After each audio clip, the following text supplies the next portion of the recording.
adlaw kanyong tanan nga nagpaminaw karon ng tulumanon, kini ang akong suliran. Labi na kaninyo Dr. Rene Ubra o Attorney Elaine Bathan, ingon man sa mga artista nga maghatag og kinabuhi ning akong suwat suliran. Tagualan ko nyo sa pangan nga an, 14 years old, dalaga, niya magpuyo sa Eastern Summer. Personal kining akong suliran, ug sa kinaiya sa akong mama nga nausab, human siya magkauyab og lain, kay patay naman ang among papa. Tulong mi ka man nagsuon ug kamagwangan ko. Aron inyo sabtan, sugdon ko dihang gipaila-ila na ni mama namo ang laki. 9 years old pa ko at tuhig kayo na. Ingon ini ang mga panghitabo.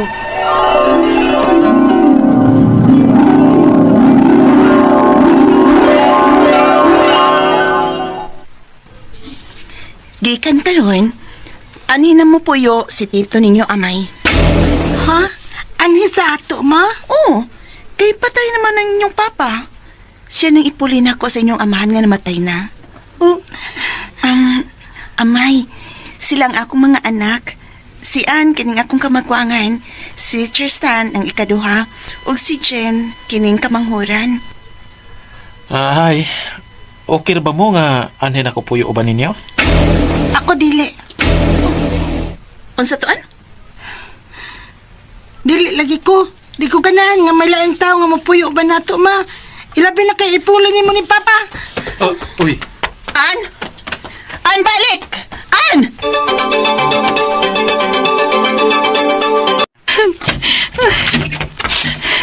Yan ang nagdaman si Mama og lalaki, puli ni Papa.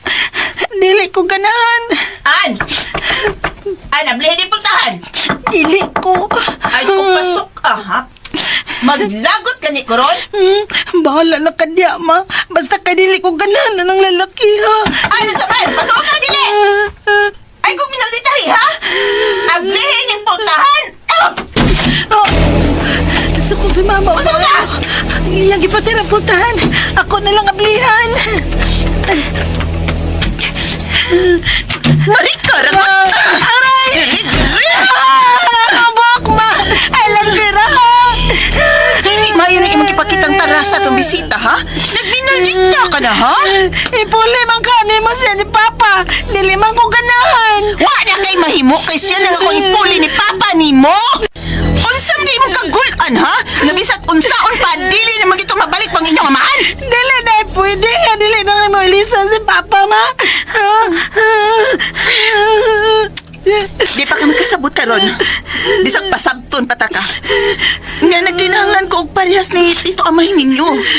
O kaya pagbuot, kinsang akong pilion nga ipuli ni Papa ninyo. Kaya ako nang kinabuhi, nakasabot. Hoy! Nagkasabot ka ba?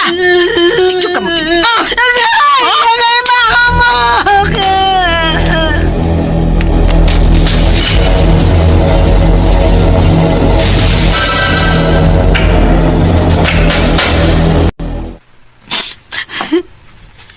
O, tita. Maunay gibuhat ni Mama na ako, tita. Gibira-bira niya ang akong buhok. Niya, gikamras ko niya. Mauni o akong mga kinamrasan ni Mama. Maunsa manis Ate Beth? Nagipasakitan ka man niya? Nasuko man siya. Nga ingon ko nga dili ko musugot nga anin na nayapapuya sa ato ang yang ipuli ni Papa. Ha? Nagdaog laing laki si Ate Beth din sa bay?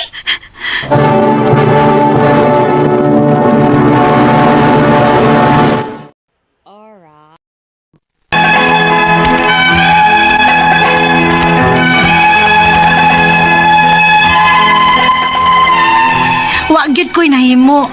Diri na gyud puyo uban namo ang ikaduhan niyang bana ni Mama. Ug sukad lang niabot ng lalakiha sa amo. Samok na kaayo mi. Ug dili na mi maatiman ni Mama. Kay mas love pa man niya ang lalaki kaysa amo ah. Napasagda namin ni Mama nga iyang mga anak. May gani kay naaoy buwan namo si Tita May nga maoy tiglaban ug magatiman namo kunwa si Mama. Apan usasab ka blind si Tita May. Onya. Ma, may eskwela na ko, ma. Nanghit pa man ka? Ang ako ding baon, ma. Sus, Sambok ka eskwela ni Manoy. Oh. Oh. Najis, oh. Ma, dili man ni paigo. Kaya para sudan pa nako sa paniud to. Nya, para pliti pa kay layo mang eskwelahan. Uy, gamitan ang utok ni mo diha. Uy, kay di ka dato. Kung gusto kang mukaon, ay pagsakay. O kung gusto kang magsakay, ay pagkaon. Ma, Kung mo reklamo ka, undang lang sa pag-eskwelahan. ma.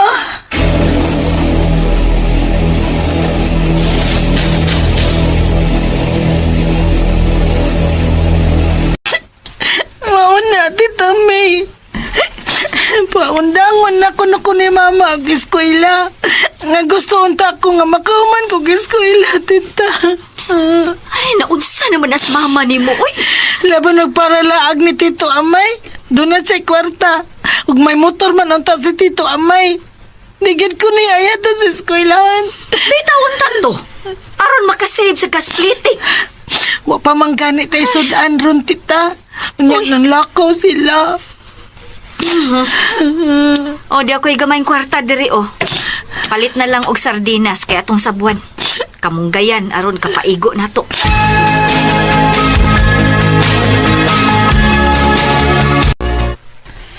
Unsa imong gipahaba ni tita nimo? Wa man. Bakakon ka, ha? Ma, Di pa nagsabot naman ta? Na dili ka manghilabot? nagsulti naman ko sa tinuod ni Tita May. Sus ninong, nimuno. Sus! Sige! Sige! Suwayig dapat ang akong pag-umangkon, amay! Kaya reklamo tamong duwas pagpabaya ninyo sa mga bata! Labaw pa ka! Wa kay igabaos!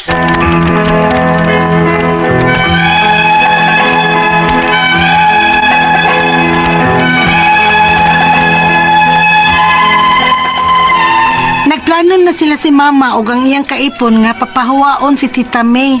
O kung mahitabo na, gusto sad na ako nga mulaya sa amo. Ang ako mga pangutana mo aning musunod, unang pangutana. Sukad kinay kaipon si Mama, nausab sad ang iyang batasan. Murag dili na anak nga pagtratar nako. Pasakitan ako niya. Mausab ba di ay ang mga inahan kung makakita na sila og lain? Mas love pa man gud ni Mama ang iyang laki kay namo. Ikaduhang pangutana. Pasakitan naman ko permi sa akong mama. Daghan ako og lagom-lagom sa panit. Bisan tingog niya, mahadlok na ko. Og nahan-an na sad ko og dapat sa iyang kaipon. Unsa may akong buhaton? Mulayas na lang ka ako sa amo. Ikatulong pangutana. 14 years old pa ko. Sakto na ka sa akong edad nga mo decision sa akong kaugalingon. Asa man ko mudangop nga may mutabang nako. Kinaamang ko dang akong kahadlok nga basin patyon ko nila ni Mama og sa iyang kaipon. Kaupat og katapos ang pangutana. Pwede ba kumuduol sa barangay og isumbong nako sila si Mama og sa iyang kaipon? Mapriso ba sila sa ilang gibuhat nako? Kung mapriso pud sila, kinsa na malay mubuhi namo? Naglibog na gyud ko sa angay na kong buhaton. Palihog, tabangi og tambagi ko. Kini ang akong suliran, Ann. Maayong adlaw mga suking tigpaminaw din sa tong programa. Kini ang akong suliran. Aniya na sa bako si Dr. Rene Obra makiguban kaninyo karong adlaw. Ako mutambag sa inyong mga medical problem kay usaman ako ka medical doctor, psychological, emotional ug behavioral mga problema kay usaman ako ka psychiatrist o mga problema may tungod sa ginadiling drugas kay usaman ako ka drug addiction specialist. Klase-klaseng pamaagi sa pagpadala sa inyong mga sulat-suliran di kanamo. Pwede kanyo padala sa among email suliran_612@yahoo.com or sa tong Facebook account kini ang akong suliran official writers page o diri ba sa mong batan sa 3rd floor UCR Martinez Building Osmeña Boulevard ning Dakbayan sa Sugbo. Ang atong makutlo nga pagtulunan karong adlaw mao kini nga self-reflection is the key to improve and grow. Self-reflection is the key to improve and grow. Mag-focus lang ka sa bagay angay buhaton. Pero sa makausap pa akong ipabalo sa tanan, wala guys sayon aning kinabuhi. Puro nilisod. Mahimo ala ning sayon kung atong pangitaag pangamaagi nga mahatagan og ideya or way ma-realize ang gusto natong mahitabo ning kalibutan na. Nalang ko i-share no nga adto sa atong mga public utility vehicles, kung mag-drive gani mo ba di mo magsigig tabi, kay kung magsige mo og tabi daghang kay pasahero din yung loyo, nagdepende ba na lang kinabuhi sa imong focus sa daan. Magsige kag tabi, dili ka 100% focus sa imong gidrivean, hapit nga mo bangga atong biyahe may kan sa Ormo kadto sa sugod, kay ang driver ug ang konduktor purbidang tabi non-stop, warba hinungdan ang gistoryan. Puro chismis. Alright, nga saba ba ko? Ako gamay. Ako kung gibuya goy. Okay, so nga to matalampo ko na dawa si Ann. 26 ang 16 o 26 ang panuigon, taga Eastern Samar. Punto personal ang problema ni Ann, no? Eastern Samar, so maupay na kulop ninyo dia sa Eastern Samar. Nakana na ko dia sa Burungan, sa may top ba na? Da sa Bagakay. Minumdum na ko ng Bagakay, no? Di may mawagi dia. Maayo na bang dalan da paingon sa Eastern Samar? I know that in Eastern Samar wala gitagas kay nga building, kay as we all know, typhoon pat ba yan na dihang dapita, no? Almost every year yun mga typhoon nga mo bisita da sa Eastern Samar. So kumusta namang kasangkayan na to da sa Eastern Samar, the whole of Region 8, no? Region 8. May tungod kini sa ang problema ni Ann, may tungod kani sa iyang mama bato nga nakauyab, na iyang mama nga nasay ingnon ta uyab. Ito nabati na ito sa drama. So, unang pangutanan niyan, sukad nga na ay kaipon si mama, nausab sad ang iyang batasan. Murag dili na anak ang iyang pagtratar nako. Pasakitan nako niya, mausab ba di ay ang mga inahan kung makakita na sila og lain. Mas love pa man gong mama ang iyang laki kay namo. O, so naani siya mga igsuon dahil, no? So, dili man po din tanan, no? Pero naapoy mga mama nga ingon yana labi nag kan demanding po, depende po sa personality po sa iyang mga kaipon, no? Pero kung ikaw pirmi ka niyang pasakitan, kini ramang pasakitan dili ra ba na siya physical, pwede ni siya psychological, pwede ni siya verbal, pwede ni siya sexual, pwede ni siya economic. So daghan mga klase nga mga kwan inon ta pasakit, no? So akong balikan physical, sexual, psychological, economic ug kanang gaingon ng mga verbal abuse, no? So hopefully nga mausab na ning imong mama ug pwede ba ninyo ni siya kung grabe nagkayo din na magwanta, pwede niyo itugan sa otoridad, no? Kay nabe tay mga mapamalaod about this gitawag na to mahug mo ni siya og domestic violence, no? Kaya kining definition sa domestic violence, kini nga pagka-violente either physical, sexual, psychological or economic, mahitabo ni siya sa usa ka tao nga ang biktima medyo dependent sa iya, kundi mga immediate family member para sa inyo, no? Or bisag amigo o bisag ka-live-in or ex nga ka-live-in, pwede ni siya mahitabo. So kasagaran ning mahitabong domestic violence diya sa panimalay, pwede pa rin siya mahitabo sa workplace, pero kaning sa imo sa panimalay man kani. So ang abuser usually kasagaran sa mga perpetrator sa mga muhimo aning mga violente nga mga lihok, they themselves were once upon a time a victim of domestic violence, no? Ako lang sing isgutan din sa may mga mahimong hinungdan ni ani.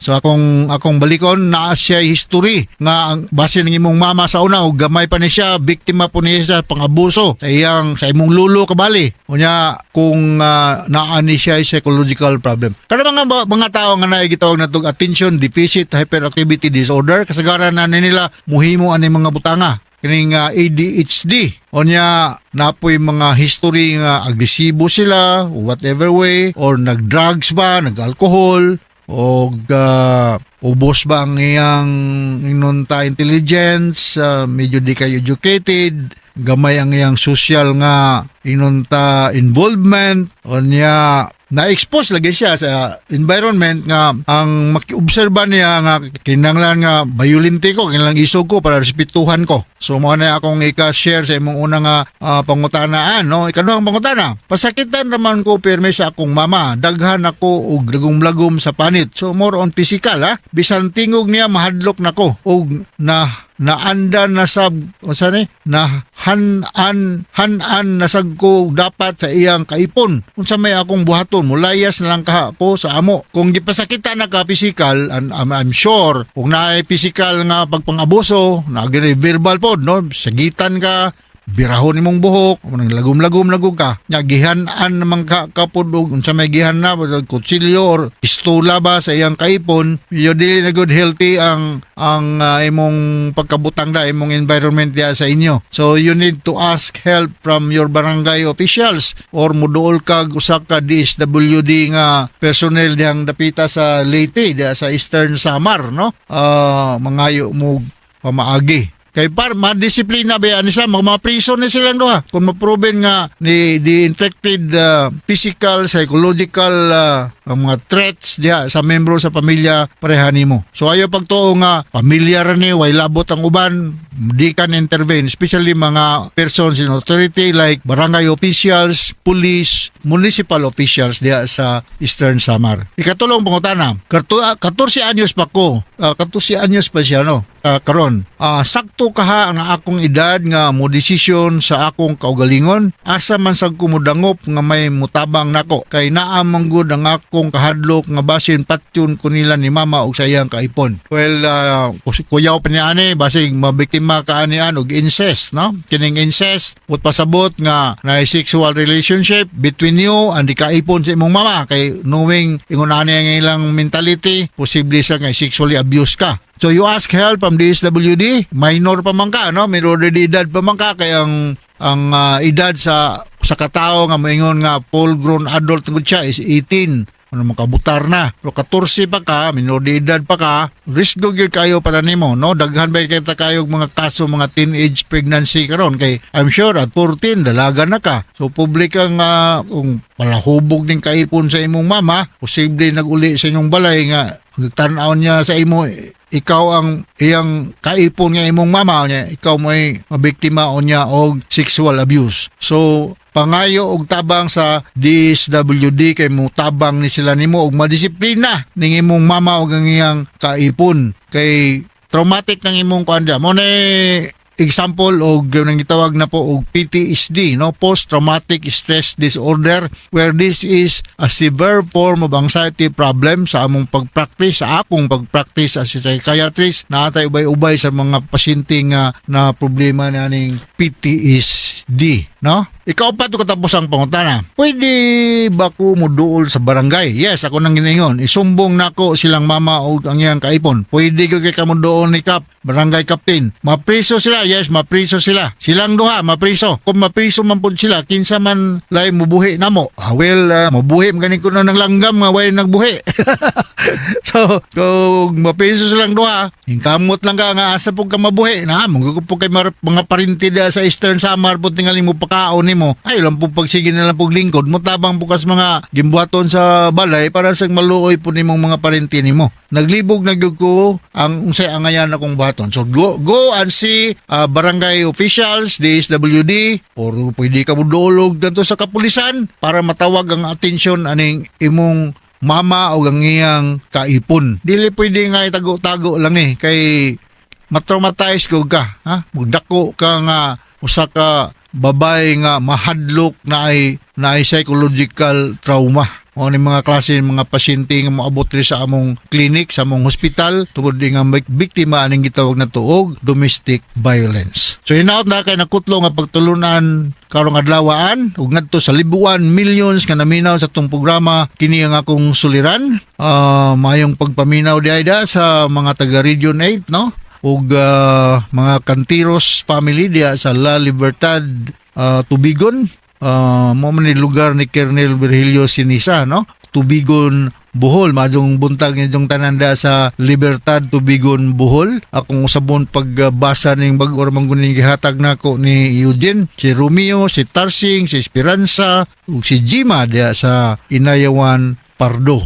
Ug ngadto sa Glicerio Galolo diya sa Cagayan de Oro City, mga Andalis family sa Negros ug dinhi sa Opra ning dakbayan sa Sugbo, mga Kamomot family diya sa Naga City ug sa Barili mayang pagpaminaw. So once again, ako si Dr. Rene Obra. Thank you very much for patronizing RMN na nagpabilin kaming numero kuno istasyon dinhi sa tong lugar. So from all of us sa Radio Mindanao Network Production Center, radio mo nationwide tatak RMN.